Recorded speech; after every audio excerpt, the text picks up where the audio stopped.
flexocompresión. Contenido de la presentación: ruta de cálculo de la guía de diseño número 1 del ISC y cálculo de placas base con el uso de rigidizadores, haciendo uso de la teoría de las líneas de excedencia. Ruta de cálculo según la guía número 1 para el diseño de placas base y pernos de anclaje del ISC. En esta guía, como hemos discutido anteriormente, se basan todos los aspectos necesarios para hacer el diseño de las placas base de columna.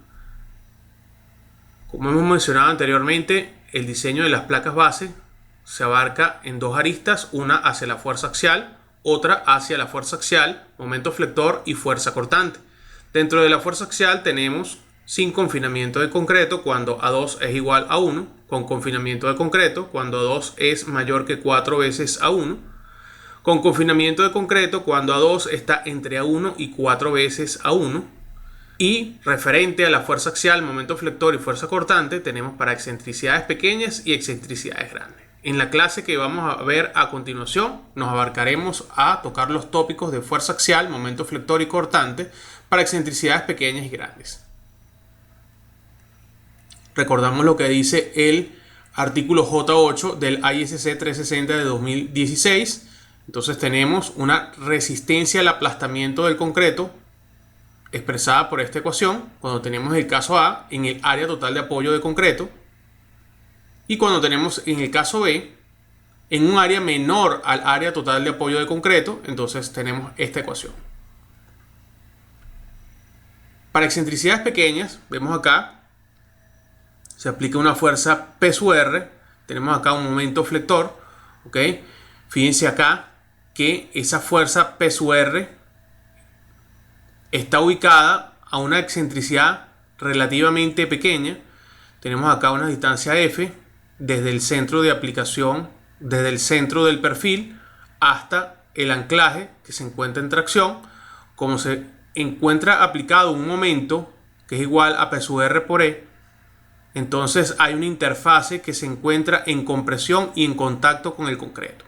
Tenemos acá la distancia N, y debido a la fuerza de compresión o el aplastamiento en el concreto, que se origina una carga o una fuerza, una distribución de fuerza uniforme, tenemos entonces una resultante que es igual a Q por Y.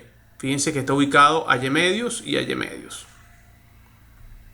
Para el caso de excentricidades grandes, entonces vemos que esa fuerza está prácticamente fuera del perfil, la excentricidad es importante y los casos se empiezan a alterar. Vemos entonces que hay una distancia epsilon desde el centro del perfil hasta la resultante en compresión de la fuerza que se ha asumido uniformemente distribuida.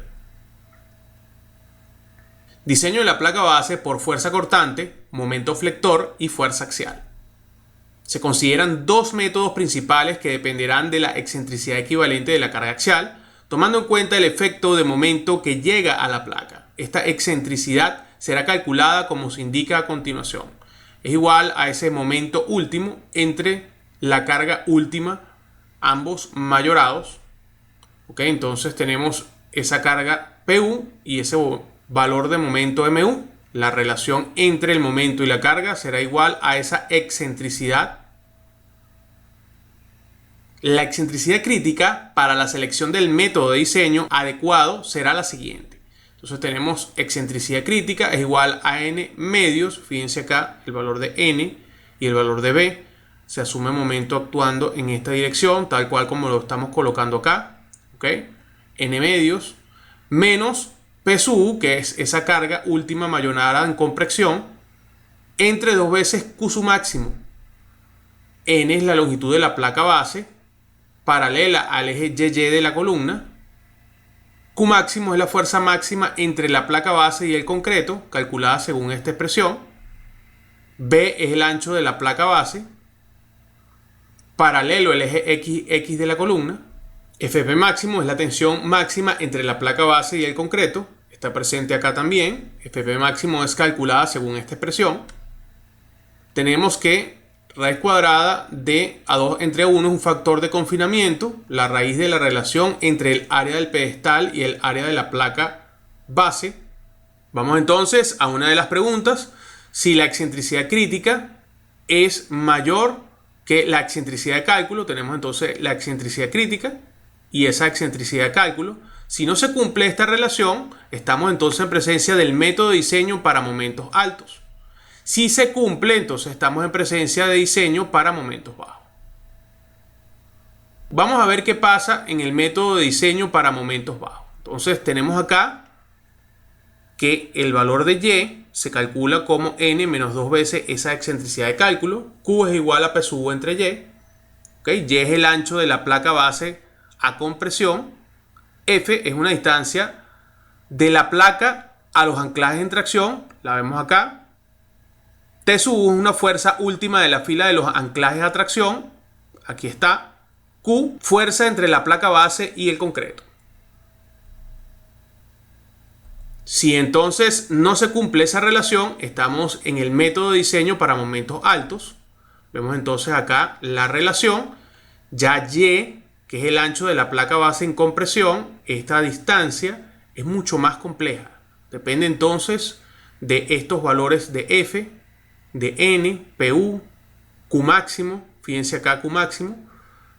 Muy bien, entonces F la distancia entre la placa de anclaje y la fuerza de atracción. F la distancia del eje de la placa a anclajes a tracción. Aquí tenemos entonces esos anclajes a tracción, esa distancia F.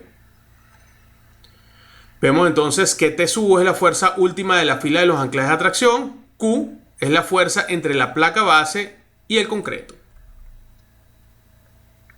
Para la selección del correcto espesor de la placa base se consideran las fuerzas actuando en la interfase de tracción y en la interfase de compresión, calculando el máximo momento que actúa en la placa, simulando los extremos de la placa como voladizos o como volados o como cantilevers de longitudes M y N según se indica en la siguiente figura. Entonces tenemos acá una zona que se encuentra en tracción y una zona que se encuentra en compresión. Entonces el valor de M es igual a esta expresión, el valor de N es igual a esta expresión. FP, aquí está toda la expresión que define el valor de FP. Si ese valor de Y, que está acá, es mayor que M, fíjense ese valor, se calcula el espesor de la placa base como TPM1 igual a 1.5M, que es este valor, por la raíz de FP entre FY. Si por el contrario Y es menor que el valor de M, entonces la expresión es diferente. TPM2 es igual a 2,11 por la raíz cuadrada de FP por Y por M menos Y medio entre FY, que es la tensión cedente de la placa base. Si entonces Y es mayor que N, se calcula según esta expresión. Fíjense acá este valor de N, que es el valor de N, FP y FY. Si Y es menor que N, se calcula entonces según esta expresión. Entonces vamos a ver ese espesor de la placa base en la zona en tracción. Fíjense acá, si hay un valor de momento, aquí se aplasta y aquí se tracciona. Si estudiamos esto como un voladizo, vemos entonces que es como si estuviera un momento aplicado acá y una carga puntual, que es la reacción por el vínculo, debido a que el anclaje no permite el levantamiento de la placa base. ¿Okay? Vemos entonces el valor de N, compatible acá con el valor de N. T sub R es la fuerza que se calcula en el anclaje, que es igual a este valor de T. Entonces X, que es esta distancia de aquí para acá, desde el centroide o el centro del ala, T sub F, es ese valor de X hasta el anclaje, F menos D medio, más T sub F entre 2. Entonces el espesor de la placa base a tracción es 2,11 por la raíz de T sub R, que es esta fuerza en tracción calculada según esta expresión, ¿ok? Por X, fíjense ese valor de X que está acá, que hemos hablado de ese valor acá arriba, por B, que es este ancho de la placa base, por la tensión cedente del acero de la placa base. Si estamos entonces haciendo un análisis de la placa base en la zona en compresión, tenemos que hacer un resumen. Ese valor de la placa base es igual a T sub PM. Entonces, si se trata con un valor de Y que es menor que M, se elige el espesor TPM2, sino el espesor TPM1. Si estamos hablando en el caso de TPN, si es menor que N, se escoge entonces este valor, y si es mayor, se escoge este valor. ¿Ok? Al final tenemos el espesor de la placa base TP, pero en compresión, el máximo valor de los obtenidos según estas ecuaciones. Y en resumidas cuentas tenemos un espesor de la placa base en tracción, TPT o T sub PT, y el espesor máximo de la placa base en compresión, obtenido por el análisis en compresión, T sub PC. ¿Ok? ¿Con cuál nos quedamos? Con el mayor de los dos. Hemos colocado acá el mayor de los dos.